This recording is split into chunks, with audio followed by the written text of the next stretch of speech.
Hello everyone, welcome back to Simran classes again. And if you are new to my channel, then please subscribe to my channel for watching my more videos like this. So in our previous class, we have discussed the exercise 1.1. Today I am going to start the introduction of exercise 1.2 of chapter sets, that is class 11 NCERT. सो आज का हमारा topic है types of sets. Sets के कितने types हैं? सबसे पहले हम फर्स्ट टाइप जो करने वाले हैं वो है फाइनाइट सेट। फाइनाइट सेट क्या होता है, जिसमें जैसे कि नाम से ही हमें पता चल रहा है, फाइनाइट मीन्स कि the set having the finite number of elements, means कि काउंटेबल नंबर्स होने चाहिए जिसको हम काउंट कर सके, फाइनाइट हों। For example set A is equal to 1 2 3 4 5। देखिए अब ये काउंटेबल है, हम इनको गिन सकते हैं, 5 तक हमारे नंबर्स लिखे हुए हैं यहाँ पे, ये फाइनाइट नंबर हैं। तो ये सेट कौन सा हो गया? फाइनाइट सेट हो गया। ऐसे ही set B is equal to 1 2 3 and so on. अब सोन देख के ऐसे डॉट्स डाले होते हैं, इसका मीनिंग क्या होता है? कहीं भी तक वैल्यू जा सकती है। अगर ये यहाँ पे ही करली ब्रेसेस बंद हो जाता तो ये सेट फाइनाइट नहीं होता। अब आगे जिसका लास्ट एलिमेंट जब लिख दिया हो, यहाँ पे क्या लिख दिया? लास्ट एलिमेंट 100, मीन्स कि इसकी वैल्यूज़ कहाँ से कहाँ तक हैं? 1 से लेके 100 तक हैं। इट मीन्स कि इसकी इनिशियल वैल्यू भी गिवन है और फाइनल वैल्यू भी गिवन है। तो ये कौन सा सेट हो गया? ये भी फाइनाइट सेट। नेक्स्ट एग्जांपल है set C is equal to X such that X is citizen of India. Means कि X वो होना चाहिए जो कि हमारे इंडिया के सिटीजन्स हैं। अब देखा जाए तो हम अकेले तो नहीं गिन सकते कि इंडिया के सिटीजन्स कितने हैं, लेकिन जब हमारा सर्वे होता है तो पॉपुलेशन चेक होती है इंडिया की, तो हम पॉपुलेशन बता सकते हैं ना कि इतने लाख पॉपुलेशन है, इतने करोड़ सिटीजन्स हैं। तो हम गिन तो सकते ही हैं, ये थोड़ा मतलब कि डिफ़िकल्ट टास्क है, लेकिन इसको पूरा किया जा सकता है, पॉसिबल है, पॉसिबल इवेंट है ये।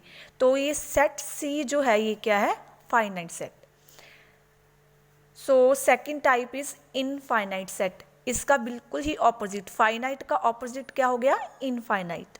मीन्स कि the set having the finite number of elements, sorry having the infinite number of elements. Infinite means कि जिनको हम गिन ही नहीं सकते, वो इन्फिनिटी तक कहीं भी जा सकते हैं। For example set n is equal to given है, n is equal to 1 2 3 and so on. अब देखिए इसकी यहाँ पे तो फाइनल वैल्यू गिवन थी, लेकिन यहाँ पे फाइनल वैल्यू हमें गिवन नहीं, सो ऑन ये कहीं भी तक जा सकता है, लेकिन तो हम इसको अच्छी तरह से काउंट नहीं कर सकते, ये काउंटेबल नंबर नहीं है।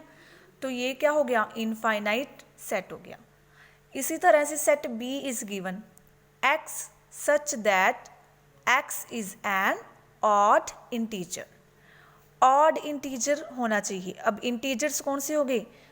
0 1 2 3 4 एंड नेगेटिव वैल्यूज भी सभी आ गई, तो ऑड इंटीजर होना चाहिए। इंटीजर की वैल्यू तो कहीं भी तक जा सकती है, इन्फिनिटी तक जा सकती है, right? Minus infinity two plus infinity तक x की जो वैल्यू है वो जा सकती है, मीन्स कि वो भी हम काउंट नहीं कर सकते। तो ये कौन सा सेट हो गया?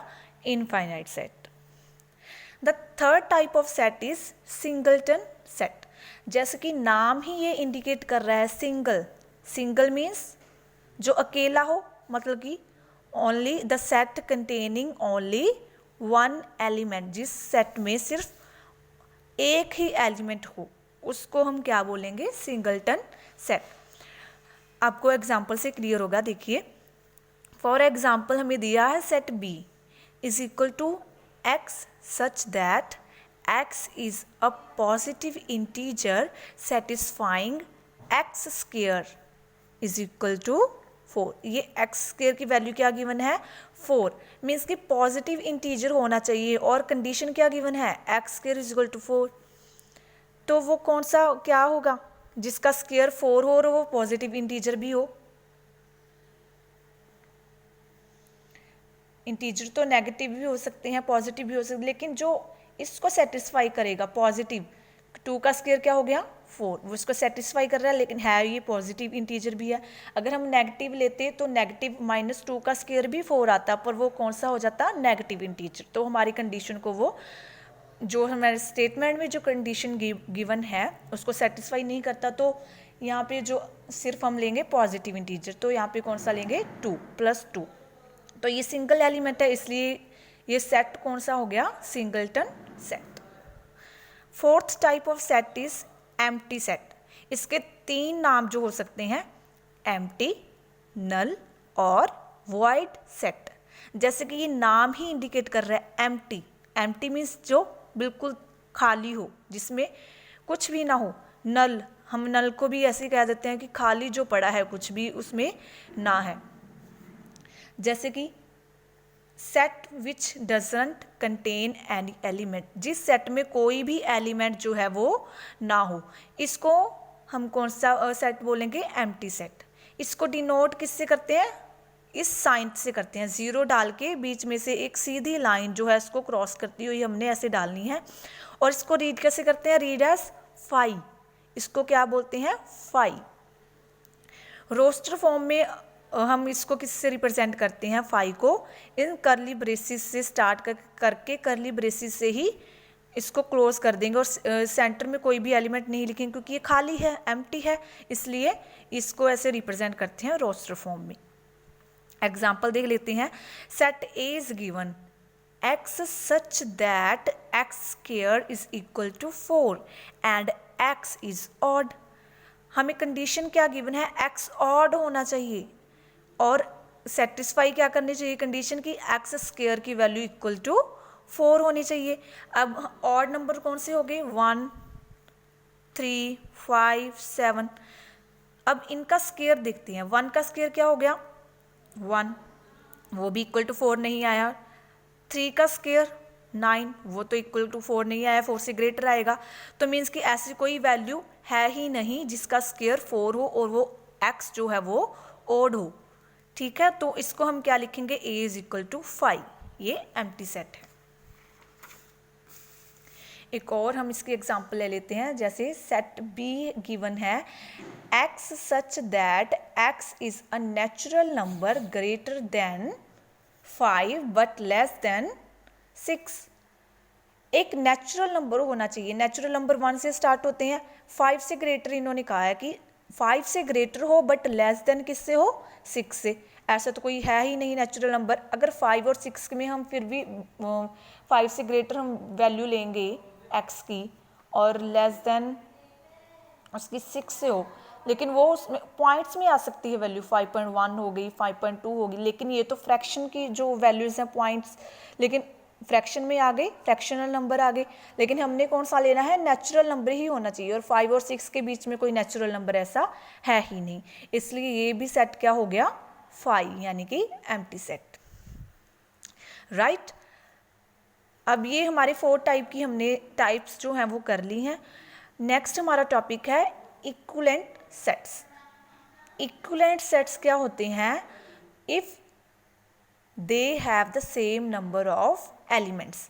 मीन्स कि जो एलिमेंट्स गिवन हैं 2 सेट्स में, 2 भी हो सकते हैं और 2 से ज़्यादा हम सेट भी ले सकते हैं, उसमें जो एलिमेंट्स लिखे हैं वो सेम नंबर के हों तो वो क्या होंगे, इक्विवेलेंट सेट्स।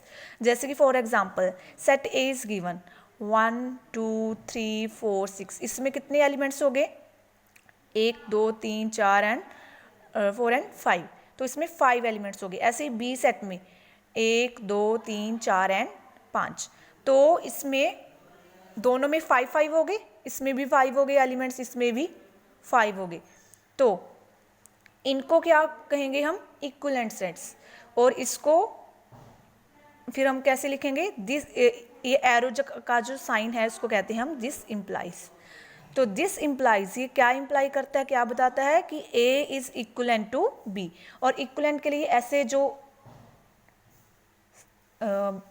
इक्वल का साइन हम नहीं डालेंगे, ऐसे कर्ल जो साइन है, कर्ली साइन वो डालेंगे। राइट, तो इक्वल नंबर ऑफ एलिमेंट्स हो गए। तो order of A is equal to order of B, ये मैं नीचे यहाँ पे समझाया हुआ है। और इसको क्या कहते हैं हम, order of A is equal to order of B. यहाँ पे ऑर्डर ऑफ ए 5 है और ऑर्डर ऑफ बी भी 5 है, मीन्स की नंबर ऑफ एलिमेंट्स। ऑर्डर क्या होता है हम देख लेते हैं। ऑर्डर को हम कार्डिनल नंबर भी कहते हैं, ठीक है। ऑर्डर क्या होता है, the number of different elements of a finite set. एक सेट में जितने भी एलिमेंट्स हैं, लेकिन वो सेट कौन सा होना चाहिए, फाइनाइट, तभी हम उसको काउंट कर सकते हैं ना, एलिमेंट्स को, डिफरेंट एलिमेंट्स को, तभी हम उनको काउंट करके उसका ऑर्डर जो है वो बता सकते हैं। तो यहाँ पे कितने एलिमेंट्स हैं, 4 एलिमेंट्स है। तो ऑर्डर ऑफ ए, ऐसे ऑर्डर को लिखने के लिए ओ डाल के जो भी हमारा सेट गिवन है ए, उसको ब्रैकेट में लिखेंगे, इक्वल्स टू क्या आ गया, 4। तो ऐसे ही ऑर्डर ऑफ ए जिसमें दो सेट्स का या दो से ज़्यादा सेट्स का ऑर्डर इक्वल हो, वो सेट कौन से होंगे, इक्वलेंट सेट्स। तो ऑर्डर ऑफ ए यहाँ पे क्या था 5, ऑर्डर ऑफ बी भी क्या आ गया 5, क्योंकि दोनों में क्या है 5 एलिमेंट्स हैं, राइट। द सेकेंड टॉपिक जो है इक्वलेंट ऑफ सेट्स और इक्वालिटी ऑफ सेट्स और इक्वल सेट्स। ये इस नाम से जो सेम ही लग रहा है कि इक्वलेंट और इक्वल का मीनिंग सेम ही होगा, लेकिन थोड़ा सा यहाँ पे डिफरेंट है। ये आपको याद ही रखना है कि इक्वलेंट है उसमें सेम नंबर ऑफ एलिमेंट्स लेने हैं, चाहे वो एलिमेंट्स डिफरेंट ही क्यों ना हो। देखिए यहाँ पे क्या था 1 2 3 4 6, यहाँ पे थोड़ी सी डिफरेंट, 1 और 2 तो सेम है, लेकिन 7 तो डिफरेंट है, 9 भी डिफरेंट है और 12 भी, बट नंबर तो सेम है 5 राइट। बट जो इक्वल सेट्स हैं वो क्या होते हैं, if the sets have the same elements, वो इक्वल उनका नंबर भी होना चाहिए और सेम एलिमेंट्स भी होने चाहिए। For example set A is equal to 1 2 3 4 5 6 7 8 9 10, 1 से लेके 10 तक एलिमेंट्स गिवन है और उनका नंबर भी 10 है। ऐसे ही सेट बी गिवन है x such that x is a natural number and x की वैल्यू किस में लाई करनी चाहिए, ग्रेटर देन और equal to 1 and less than equal to 10। अगर इसको हम खोल के लिखेंगे तो ये भी सेम ही बनेगा, नेचुरल नंबर 1 से स्टार्ट हो 10 तक जाएं, राइट, ये भी सेम बनेगा ऐसे ही 5 6 7 8 9 एंड 10। तो इसको ये क्या होगी, सेट इक्वल। तो इक्वल सेट्स क्या होते हैं, उसमें सेम नंबर ऑफ एलिमेंट्स भी होने चाहिए और एलिमेंट्स भी सेम होने चाहिए, ये सभी एलिमेंट्स एक दूसरे से बिल्कुल मिलने चाहिए, राइट। आई होप कि आपको आज का लेक्चर जो है वो समझ आ गया होगा। अगर फिर भी आपको कोई डाउट है then you can ask in the comment section below. Thank you, bye bye and take care.